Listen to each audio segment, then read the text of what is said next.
All right, and we are live. Welcome to episode 3 of what is now known as Consistently Inconsistent Takes.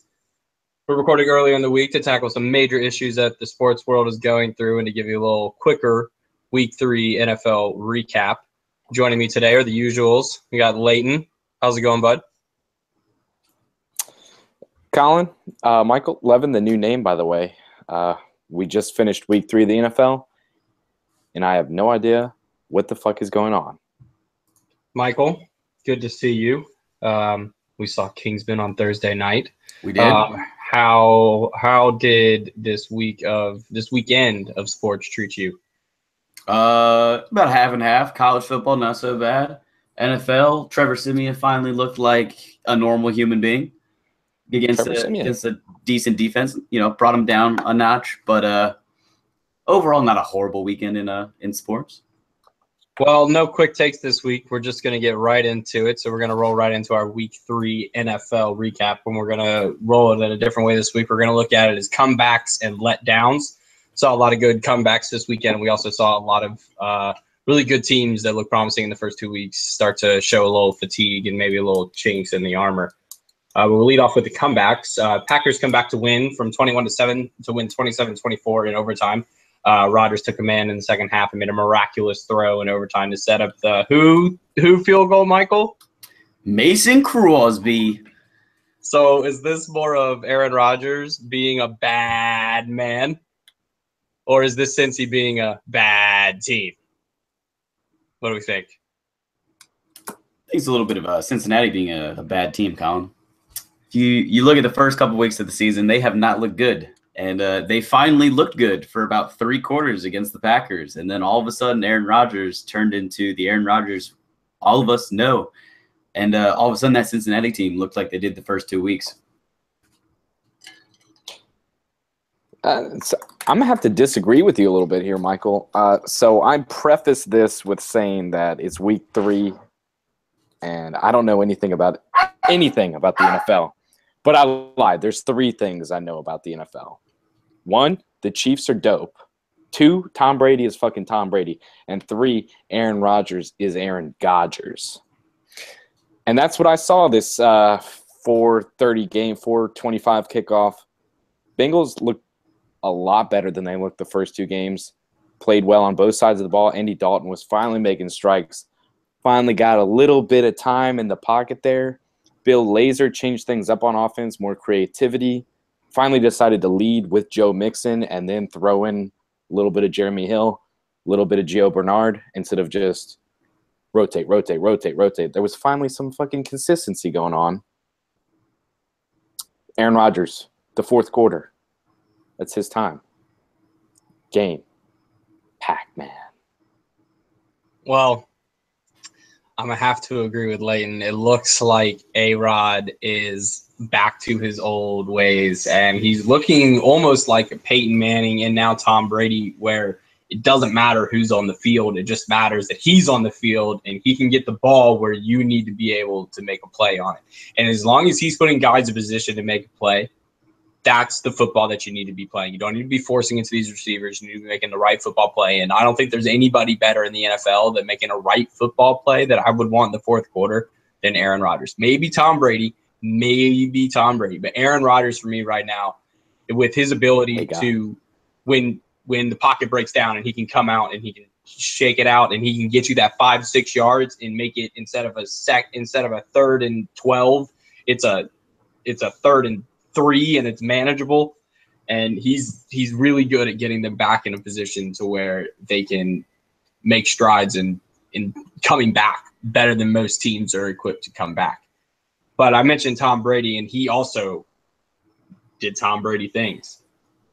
He's back, baby. He found Brandon Cooks with a 25-yard touchdown strike with 25 seconds left to lift the Pats 36-33 over the Texans. Deshaun Watson almost did it. He almost did it. He almost gave Clemson fans something else to shout about. But with Watson only going 22 for 33 for 300 yards, 2 touchdowns, and 2 interceptions, when Tom Brady goes 25 for 35 for 378 and 5 TDs, there's just not a whole lot you can do about that one, boys. But Tom Brady's looking like he's got all of his toys, and Brandon Cooks is looking like he's actually Brandon Cooks, and he can make that play for you when you need it.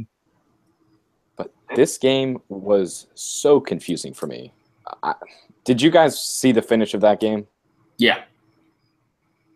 So, Watson sets them up, makes a play to Hopkins at about, I don't know, just before the 50-yard line, around the 50-yard line, and there's 13 seconds to go. They still have one timeout left. This was a play. This was a gain of 20 to 25 yards. It's a big play, and with 13 seconds, it's not a type of play you can run up to the line of scrimmage and spike the ball. Yet that's what Houston tried to do on this play. And then you have two more plays. You 17, 20 yards and puts you in field goal range, and then you have a chance to tie the game and send it to OT. Instead, Houston, Bill O'Brien, Deshaun Watson, DeAndre Hopkins, nobody had any idea what the hell was going on. And they just wasted all that time for that one last Hail Mary. Michael, what the hell was going on? Dude, it was just bad clock management, bad play calling. I mean, I would agree with you in that sense. Like, get the chunks. You don't need the bomb to finish the game off. Although, the bomb is what looks cool and like makes the Sports Center highlights. But you get 15 yards on 3 different plays versus the one Hail Mary. You're at least in field goal range to give yourself a real shot to tie the game up. So I think that's more coaching than anything. They weren't ready to be on the same page. Yeah, they just weren't ready to be put in that situation, to be quite honest. I don't think they honestly practiced that situation that much this week. They probably focused a lot more on keeping the Patriots in check versus running that, even less than 2-minute drill pretty much at that point. So, I just don't think they were prepared coaching-wise. And there's no way that the Texans thought that they were going to be in a position like that to have to come back. I don't think they would have been. There's no way you can game plan for something like that if you're the Texans after the way they've been playing, seeing the way the Patriots have been playing this season. But the comebacks were really great. But also the letdowns. I mean, we saw some great team performances. A lot of 2-0 teams from weeks 1 and 2 go down. We'll lead off with the Lions get their game-winning TD called back after video says that Golden Tate's knee was down short of the line, and allowing the Falcons to hold on to win 30-26. Is this more of Detroit actually being a contender, showing that they could hold their own against the Falcons and do it when it needed to be done? They were just literally inches short. Or is this the Lions revealing some vulnerabilities that the Falcons have that can be exploited later going on? Michael, this game was a good game. It was another one of the good games this weekend, and it looks like Detroit could have some legs going forward into the season. I think Detroit is a legit team, even though they lost the undefeated. I believe they were 2-0 going into that game. They honestly got boned by the refs this game. It was pretty bad. I mean, for some reason they just get such crappy calls just all the time. Was his knee down? Was it not? I'm not going to say one way or the other, but I think the Lions are a competitive team. I don't think the Falcons. The Falcons are easily the best team in the NFC right now. The record shows that they're the only 3-0 team left. But I don't think the Lions exposed them as much as the Lions just are a good team and just matched up well. I don't think it was like exposing weaknesses. I just think it was a good team playing another good team. So, plays were bound to happen one way or the other. Yeah, I would say it was a clash of two of the NFC's elite. It was one of the many great games this weekend. You think we get a repeat in the playoffs? Man, I hope so, because that was a great game. Matt Stafford and Matt Ryan, the battle of the Mats. It was an impressive game. It was exciting, and you got to love a game that goes down to the wire like that. I wouldn't put the L for the Lions so much on the refs as I would put it on the rule. The fact that I don't like that rule. I don't like the runoff. Never have, never will. No. I think that's total crap. No. The 10-second runoff doesn't make any sense there, especially when the play was a gain of 1 yard. So the entire Lions offense was there and ready to spike the ball. They had 8 seconds left at the time that Golden Tate was touched down. So at that point, they had plenty of time to run another play or to spike the ball and then run a play. So to me, it's that 10-second call that is just, and it needs to be discussed during the offseason. You think the Detroit owners will bring that up at the meetings? Oh, absolutely. Oh, definitely. That's one of those things, you always see one thing happens and then rule gets changed. But most of the time, it ends up being for the best of the game because you really don't want to see something like that happen. You want to see the Lions get another shot at that because there was time left on the clock. His knee was down. If if the game didn't have that rule, they would have got another shot, and you never know what would have happened. That offense was rolling, and Matt Stafford he's the highest paid player in the league, but he's not the best quarterback in the league. But he's in the top 6. I would put him top 6 dudes that I would want slinging the ball for me if I had a choice. Yeah, and he's a gunslinger, baby. He is, and he's got that mentality, and it's really hard when you have the mentality to not sidearm. Exactly. Yeah, he's really good at that. And now when you got Amir Abdullah and you got Theo Riddick there as safety blankets, it really does end up helping you more than hurting you. But unfortunately for Leighton and I, we woke up at the crack ass of dawn. Just because we woke up. That was the unfortunate thing. Yeah. We shouldn't even have woken up. I got a text from my future brother-in-law, and he said, so I just woke up. It was like 12 o'clock. What just happened in London? And I revealed the truth of I had already started drinking because it was just that kind of morning. And we are talking about the Jags demolishing Baltimore, and there's no other way to put it, 44-7. Baltimore's only touchdown came on a late strike from Ryan Mount to Ben Watson, which sounds like my Madden Ultimate team I never checked for Madden 13. Bortles led the game with 4 touchdowns, no interceptions. Baltimore, what are you doing?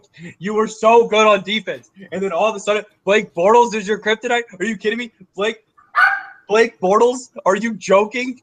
This is ridiculous. Baltimore has no reason that this should be how that defense plays against a team like the Jags. I get Leonard Fournette. I get that he's a really good player, and I get that that's a thing. But when you don't have Allen Robinson and Marquise Lee is tearing you up on screen passes, Eric Weddle, you should be ashamed of yourself. Ladarius Webb, you should be ashamed of yourself. Play more disciplined football, man. You are a veteran of this league, almost 9 seasons in this league. You need to shape up, buddy. I'm going on a rant right now. I woke up and I watched a Ravens team that was amazing. That defense, my face is getting red. I don't give a shit. This team was so good. They held the Browns 0 points. Whatever. Where was the linebackers? Not even there. Not even looking like they gave anything up. Like, how in the world that Leighton saved me. I'm throwing you a rope. Anything, please. Man, it was the expectations, man. The last week, everyone's been talking about, everyone's heard on the defense is 10 turnovers in 2 games, 4 picks, 1 fumble recovery for each game. How do you guys keep it up? Now you have Jacksonville, Mr. Turnover, Blake Bortles in London. You've got all these Ravens fans traveling overseas. Man, this is going to be in the bag. Did any fucking analyst pick the Ravens to lose that game? Not a one. Not a single one. Instead, they were all saying, man, I think they might get another 5. They might get 4 more picks. They might get 1 more fumble recovery. Eric Weddle is licking his chops. Ladarius Webb is like, let's get 3. Everybody is just hype. They're ready. And they just... I know one thing. Maurice Jones-Drew is Nostradamus. The dude called the whole thing in the Yahoo pregame video. He said Mercedes Lewis is going to be the X factor of this game. He had, 3 touchdowns? They have 3 touchdowns or 2?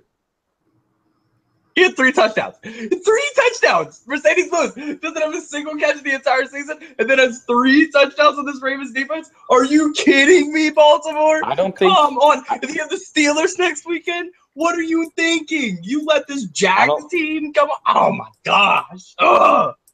I don't think Mercedes Lewis has had a catch since Maurice Jones-Drew was on the Jaguars. They were drafted in the same year. Maurice Jones-Drew is already making more money for NFL Network, and Mercedes Lewis scored 3 touchdowns on the Baltimore Ravens. Yo, I think Mercedes Lewis is the better end of this deal. Just out his comeuppance. You know that's why MGD brought him up, because he was like, he's the only guy still on the team that was there when I was there. He's the only name I know. Right.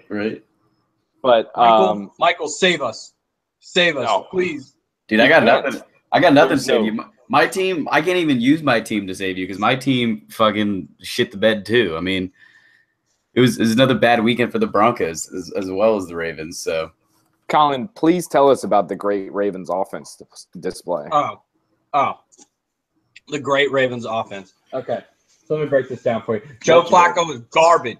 Joe Flacco went 8 for 18 for like 107 yards, maybe. Jerry Maclin goes out, had to go through concussion protocol. That was unfortunate to see. But Joe Flacco had a QBR .5. Ryan Mallett came into this game, and who gives a shit? Chad Henne came into this game. They put Chad Henne into this game, and he didn't even complete a pass, and he had a better passer rating than Joe Flacco, who completed 8 of them. What? What is this? What world are we living in? This is just, guys, and man, I have been a Joe Flacco defender since day one. And we got our own law firm for how many times we defended Joe Flacco. I've run out, man. I have no more. My case is closed. I'm going to the bench and I'm begging for the best deal I can get because I'm not winning this case, man. It's over for Joe. I hope that he's injured because that was the most horrific display I've ever seen by an NFL quarterback. And that offensive line is atrocious without Marshall Yanda. I didn't think it would be. I knew it would be hurting without Yanda, but to be as bad as it was against, I mean, admittedly, Jacksonville has a solid defense, but they've finally had a way to come around. But I mean, do that, man. Let's pick up Johnny Manziel. Let's change it up. Let's get Tebow. Let's get Vic. Let's get them all. Do it. Let's just bring them. Bring back. Wouldn't that be fun? Oh man, bring Johnny back Manziel out there just slinging it. I'm a Johnny defender. I think Johnny can ball. I think there's no reason Johnny football. He's Johnny football for a reason. That dude's a maniac. But somehow Sunday is going to happen, and we're going to beat Pittsburgh, and we're going to be 3-1, but we'll still be like 12th in the power rankings. Like, man. Well, now there's only 2 undefeated teams left. We have Atlanta and Kansas City. Pittsburgh, Baltimore, Carolina, Oakland, Detroit, Denver, Miami, and Tampa Bay, all who were undefeated going in, lost. So that leaves Atlanta and Kansas City. And if you could pick one of those teams for the rest of the season to at least win their division, Michael, who would it be? Win the division, I'm going to Atlanta, but I think Kansas City is the stronger team overall. Is there? I mean, it's crazy that they, without Eric Berry, they're still that good in defense. They are stacked just all around. The offensive talent they have is ridiculous. The defensive talent is all there. I mean, Kansas City is stacked to make a run right now. It's KC versus everybody right now, man. They're the only team I can definitively look at and say that's a good football team. The team I have question marks, and this week was a total shock to me. I don't understand anything that's going on. Teams that I thought were good, like Denver, like Oakland, like Baltimore, like Tampa Bay, just got train wrecked by teams that I thought were terrible. So I don't know. Let's be real here. The Dolphins lost to the Jets, man. The Dolphins shouldn't belong on that list anyway. They lost to the Jets. They should instantly be on the defeated Dolphins teams should list. be 3-0. They could have been 3-0, but the Jets were there. 3-0 with the rest of these teams.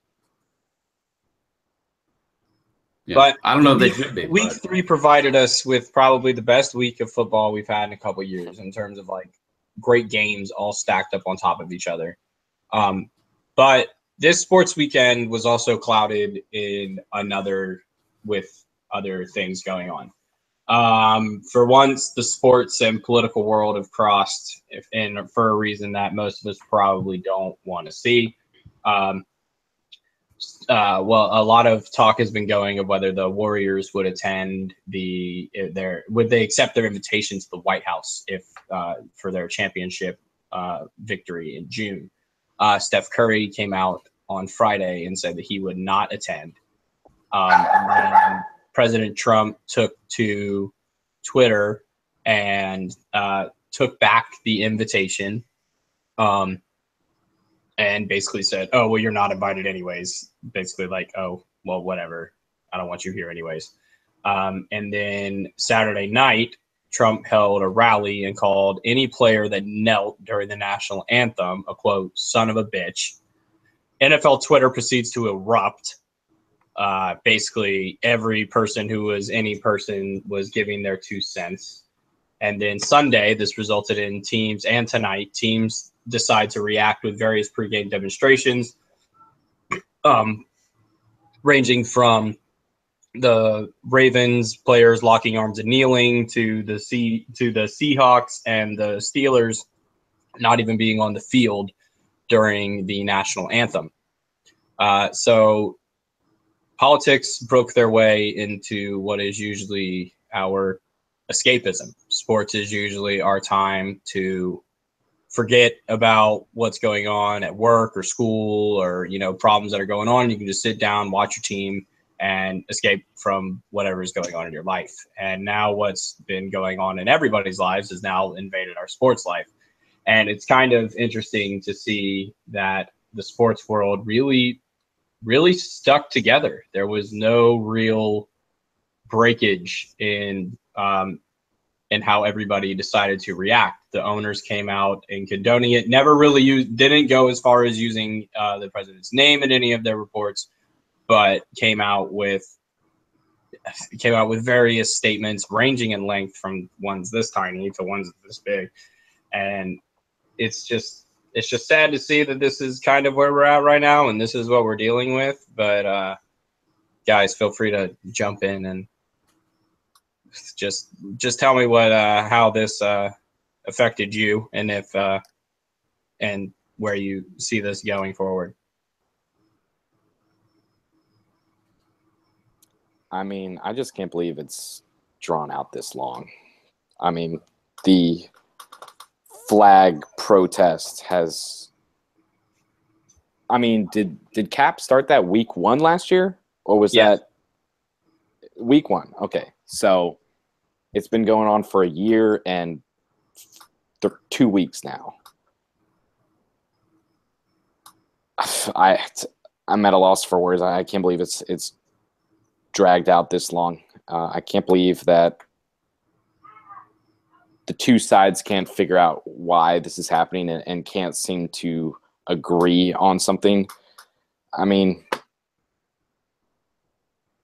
so the overly conservative side is screaming at these players kneeling and protesting and the flag, saying that you're disrespecting America, you're disrespecting our military by not, saluting or holding your hand to your heart to our flag during the national anthem. I just can't really grasp that argument at all, because anyone that has ever been in the military or is currently serving in the military knows that you're serving your country and you're serving the rights that were descripted in the Constitution of the United States. You're not serving a flag. You're not serving a piece of cloth, a symbolic piece of cloth. That's just an extra leg of what America is. So frankly, when this kneel and this protest is all about police brutality, it's all about having equal rights, I just can't really grasp why one side fails to even consider that, fails to even grasp their minds about why it is that they're doing this, and just immediately goes to, they're anti-military. Well, you can't kneel against the flag, man. That's so disrespectful. When really, in the statute written about the United States flag, it is actually not disrespectful to kneel or to not stand during the national anthem and during the presentation of the colors. What is disrespectful is to wear the flag as in uniform or in any form of clothing, which is extremely popular during sports and July 4th and underwear and overalls, etc. Chubbies, yeah, you name it. We're gonna You know do what Frat else is Boys. disrespectful? Yeah. Paper plates, napkins, cups, all of this stuff. Anything that's disposable that embarks the flag is disrespectful. We do it every Read year the for laws, July 4th. people. Read the laws before you spew your bullshit. It's frankly pissing me off. And if you're in the military and you come out and say that you're serving because of a piece of cloth, like, you're a fool. I hope that's not what you signed up for, because that's not what America is. You signed up to protect others' rights. You signed up for the entire purpose of people to be able to protest things like this and to be able to earn equal rights. So I've had enough of this far-right conservative bullshit and everything that they're spewing. Open your fucking minds. Thank you. So I see one thing I see is Trump, his statements, basically he was calling for people to pretty much suspend the players or fire the players, right? That's pretty much what he was calling for if they were kneeling. Anybody that kneels, they fire them. And like, he's not actually wrong in the sense that the owners could do that. Because I mean, you think about an NFL player, they're under contract, they play for an organization and whoever owns that organization. So technically they could do what Trump wants. Now, the thing is, he was totally out of place to even put that out in the first place. I mean, the owners damn well know what they can and can't do with their players. I mean, let's be real here. Do you honestly think they don't have every single loophole about how they could fire a player if they needed to? Like, if already you go written on a out. go-kart race during the off season, you are liable to Right. have your contract Like, suspended. if you knock your fucking girlfriend out in an elevator, you 4 know, games. 4 games, but we're not suspending you. You know, it's like they know how to discipline their players and what their what their value is to the organization versus what they're willing to accept, allow them to do. Because I mean, the players, it's not exactly in their contract that they can't use their position as an NFL player for these things. Exactly. If they signed in their contract and said their contract specifically stated, hey, Kaepernick, by signing with the San Francisco 49ers, you waive all your rights to public demonstrations on the football field, and you can, be fired if you do so. In that case, maybe these people calling for their heads have an argument. But as far as I'm aware, no contract actually says that. So there's really nothing stopping these players from using this platform to get their emotions out. I mean, and I think they're wise to use it. I mean, they're NFL players. They're in the spotlight every single weekend. They have a right as Americans to protest things that they don't think are right. So, I mean, I don't think they're in any wrong doing these protests. It's much better protest than, violence in the streets and stuff where they have to get riot police to shut stuff down. I mean, I'd rather see a couple guys kneeling to try and get their point across than, necessarily that kind of action. Right. But I think it comes down more to the point this specific weekend that, like, Trump stepped over a boundary that's never really been stepped over before, and for really no reason whatsoever. He put his personal opinion out using the White House, which is where the real issue is, using his status as the president to, like, push this issue even further than, like Leighton said, it's already been going on for a year and 3 weeks now. So it's like, it's already been going on for this long, and now he's pushing it even further with his position, which was completely unnecessary. Is he technically wrong? Like I said at the very beginning, I get technically not wrong. The owners could fire their players like he calls for, but, they would have done that the day cap started if they were going to. I mean, Agreed. And I think a really interesting point to look at is that you have owners in a situation where these were Trump supporters. yeah, You had Robert Kraft, solid friend of Donald Trump. You have Dan Snyder, right? Dan Snyder? Washington Redskins. I believe he was, yeah. Yeah. And he was also a supporter of Trump, and now they're all coming out in backlash. And I have a sneaky little, little thing up my sleeve where I think this somehow traces back to when Trump tried to merge the USFL. And I was the NFL. literally just going to bring that up. I was literally just going to bring that up. and he couldn't get the merger to work. And now this is like when that Jewish art school denied Hitler, and then bam, now the NFL denied Trump, and bam, Now they're in the spotlight now. He's in whiny the little spotlight, baby, bringing it out, and he's using his platform. But I think this whole thing is.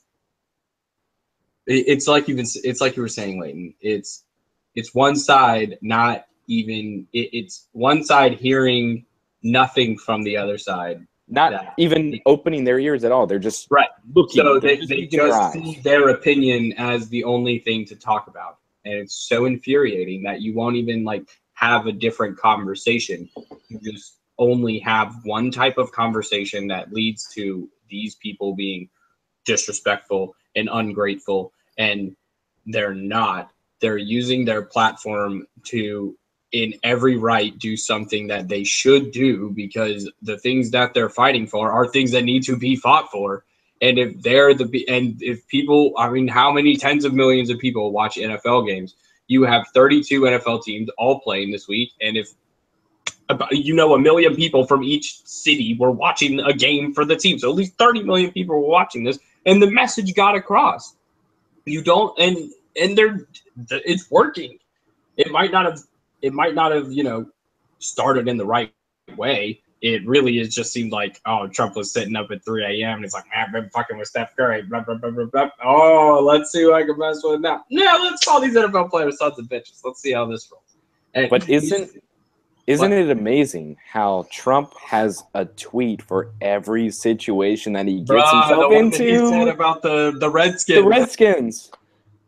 You go back to 2013, and he's ranting on Obama on Twitter, saying, "Hey, don't you have bigger things? Don't you have bigger fish to fry than working on changing the Redskins' names?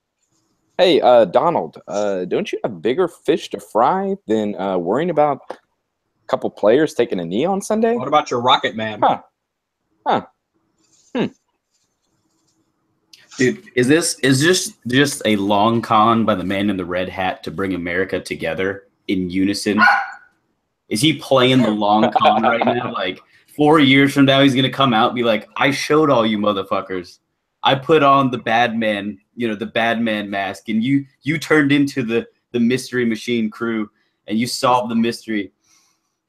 Is Donald the greatest hero we ever needed? Yeah, Dude, he's the only person in history to make people agree with Roger Goodell. He's the first person that ever made the entire NFL come as one and agree with Roger Goodell. That's a miracle. Right? Fuck that guy. That's the real hero right there. But it'll be interesting to see who kneels next week. Is this something that's going to continue? Will we see these players continue this protest? Or unfortunately, if this is just a 1 week thing, then you lose your message. You have to continue it. If you're going to kneel, keep kneeling. And it's crazy what you see, that these guys that are kneeling, they're all black. The white players, get with it. Start kneeling. Well, there are white did you players see tonight? Well, did you see tonight? Most of when you pan to a white player, they're standing than it usually is. Yesterday, I didn't see a single white player kneel. The most I saw was a hand on the shoulder. Yeah, I was told Travis Kelce took a knee. I didn't see it, so I don't know. Good for Travis Kelce. But today, the entire Dallas football team walked to midfield and took a knee before the national anthem occurred. They walked to the field, with him. locked in arms. Jerry Jones in tote, took a knee at the 50-yard line, walked back to the sideline, and then they all stood for the national anthem. So, yeah, I'm curious to see what next week will be. Hopefully it's more unity, because it was, like you mentioned, Colin, it was a lot of Some guys were linking arms. Some guys were on the ground. Mostly black players were kneeling. I would like to see everybody do something together. Hopefully, I'd like to see everyone take a knee. But unfortunately, there were two horses. There was the people that knelt, and there was the people that locked arms. And then Trump on Sunday night said, well, I really liked it when they linked arms. It showed unison, you know? So he backed the linking arms. So now it's like, no, fuck the linking arms. Everybody kneels. That's the only way you can have it. Because now this crazy whack job supports the linking arms. Now we can't link arms. Yeah, we're a really pro-Trump podcast, in case you guys hadn't noticed. Yeah. This is the this is the Make America. This is the alt-right, baby. Oh, yeah. Yeah. Dude, just wait. Change that to the podcast name. Just wait until this podcast is huge. My alt button is so worn down on my because that's how you type alt, right? You just press alt. No, that's not right. Okay, I'm being told by Windows and not Mac because there's no alt. It's command. Okay, I'm sorry. No, my Mac has two alts, one on the right, one on the left. I actually removed the alt on the left because I'm alt right. Oh, alt right. And we're like, yeah, right. Okay, but seriously, man, I'm so tired of this. And I can't wait for the NBA to just show everybody how to do it. LeBron James called him a bum. Dude, that was fucking awesome. Yeah. Whoa. Yeah. Greatest tweet of all time. I mean, greatest diss of all time. You bum, but not even like YOU. Just a you. Gorgeous. Just gave him it was you. Gorgeous. He went world star on his ass. Dude, been having enough time for you to type out the full word. Colin, what if I told you? What if I told you Tim Tebow was the OG kneeler? I was talking about this at work. We were like, "Hey, why didn't he get fined?" Right? Where was all the bullshit going on when he was Tebowing? Right? He was the OG. He started it all. Kaepernick is just a faker. He's a poser. Because didn't Tebow do this pregame too? Like, wasn't this during before the anthem? Dude, I bet you could find a video of Tim Tebow kneeling and praying during a national anthem. I bet you could. I'm about to right now. I'm looking at it. I bet you could. Dude, there's got to be one. At least from the Florida days. Like, there's got to be one from definitely the Florida days. Yep. Found it. Colin Kaepernick versus Tim Tebow on his knees. Score! Bring it to the forefront. Right? It's going to be on ESPN Top 10.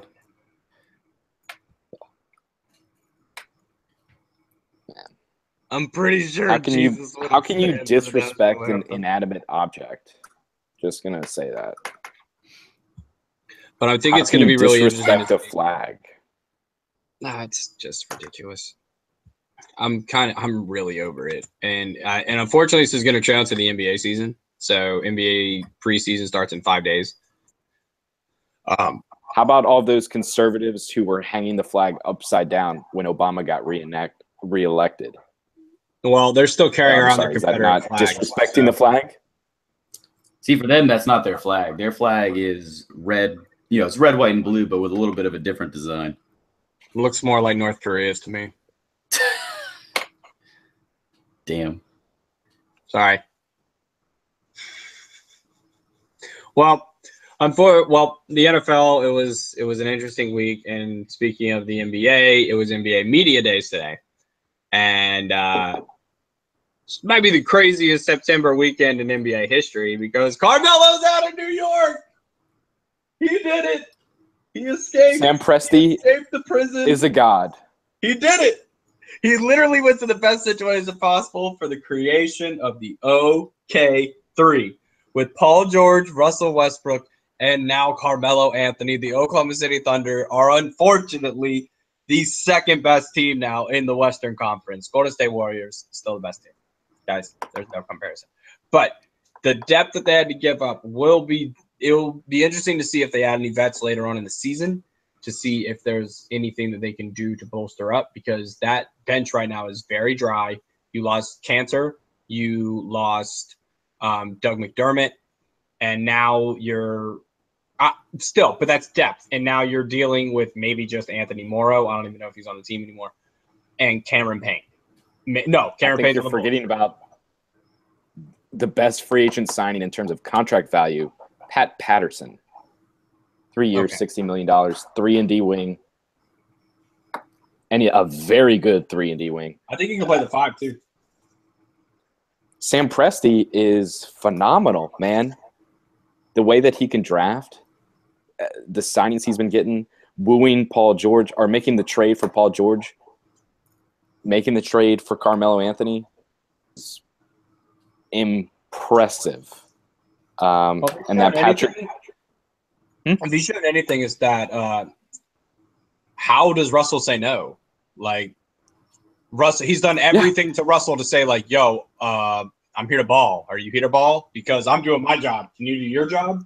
I literally just set you up. You lost Kevin Durant. You guys you won MVP. And then in the offseason, after you lost Kevin Durant, I got you Paul George and Carmelo Anthony. Come on, bro. And we're probably going to get Olympic Melo where it's like, nah, I'm just going to chill out here on the outside. Y'all pass me the ball. Hoodie Melo, baby. Swoosh. Hoodie Melo. Hoodie Melo coming back.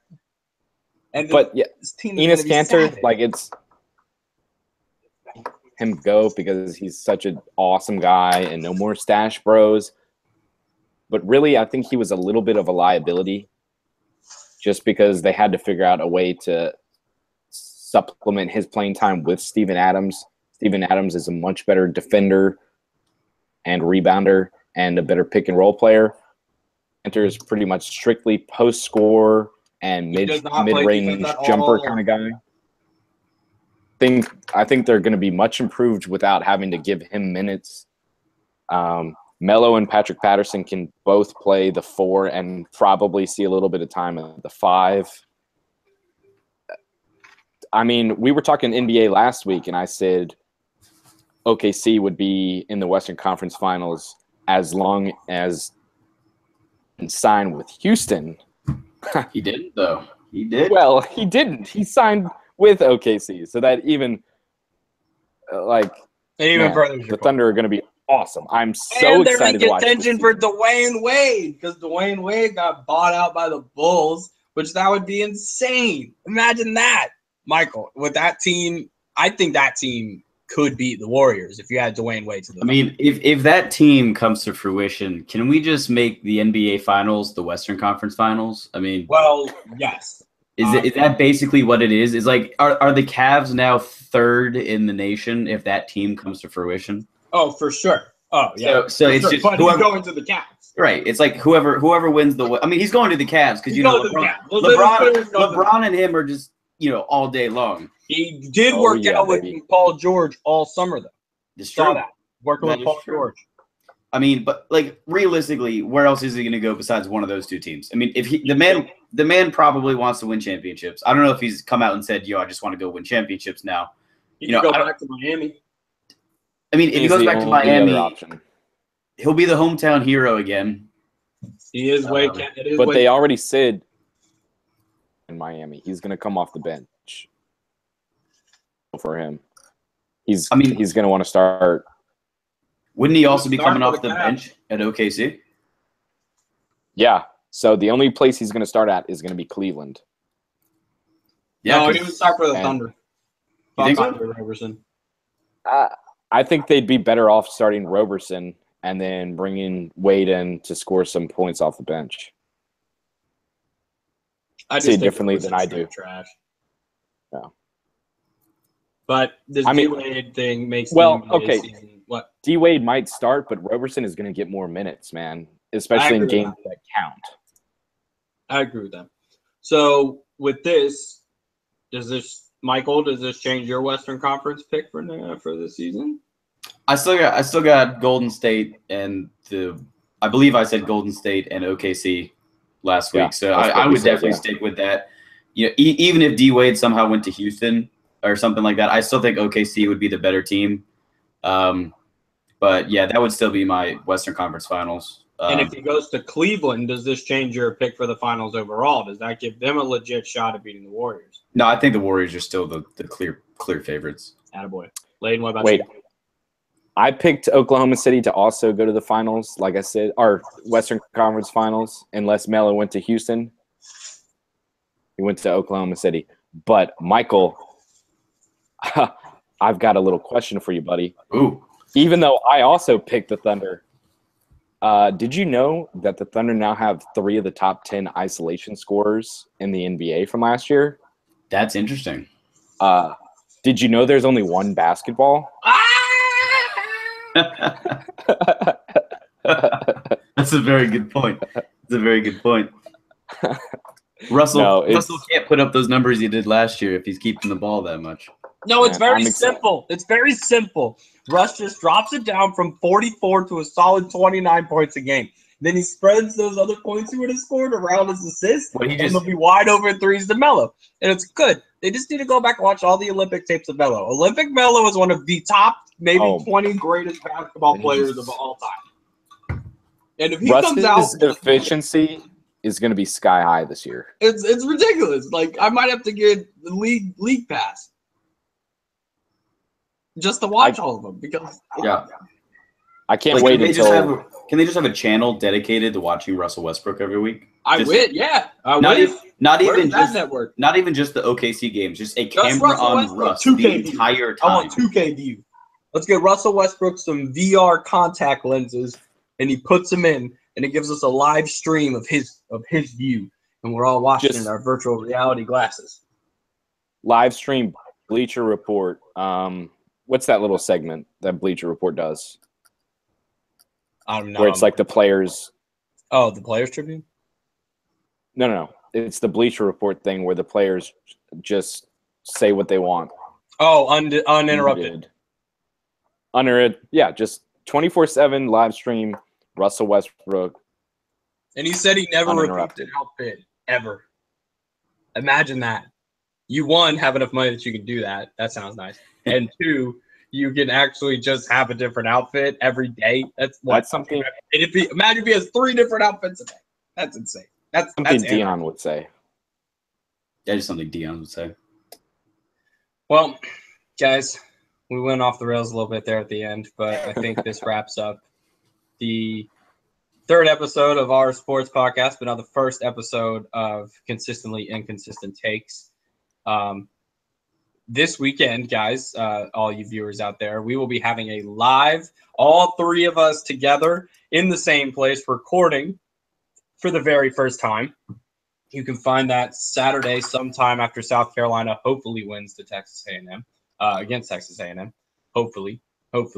You will either see 3 very drunk, happy people on Saturday night. That would be the preferable stream. That's preferable. 3 very drunk, sad people. A lot of sobbing. If I'm wearing my Columbia button down, if we win, it's probably going to be like 2 buttons down. If we lose, all of the buttons will all be the off. way. All the way. It will just be all the way. And trust us, you don't want to see it.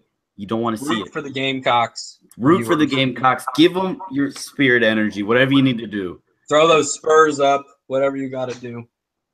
But Leighton, it's always a pleasure speaking with you on all these issues. Where can the good people at home find you on the interwebs? Y'all already know. At LaytonMarkwOOD. There's one steaming hot take I forgot to say today. Bring it on. And I think it's a fucking truth bomb. The AFC North is the worst division in football. It's official after this week. Not a single team won. Ravens lost to the Jaguars 44-7. Pittsburgh lost to Chicago 23-17. Lost to Indianapolis 31-28. And the Bungles lost to A-God and the Green Bay Packers 27-24. AFC North is dirt crap. When I said the AFC East was the worst because AFC East has Buffalo and New England.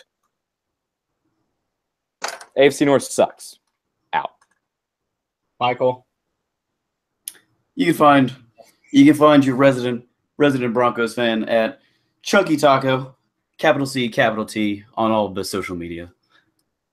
Well, boys, you can find me, people, at _C Morris.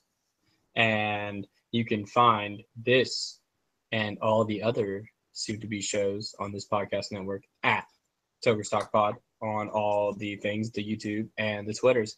And we will see all of you fine folks, all two of you who are here the whole time, sometimes three, but all two of you. Shout out to those two. Woo, woo, woo, woo. Shout out, let's go. And we will hopefully see you guys again on Saturday. Go Cox. Go Cox. See everybody. Go Cox.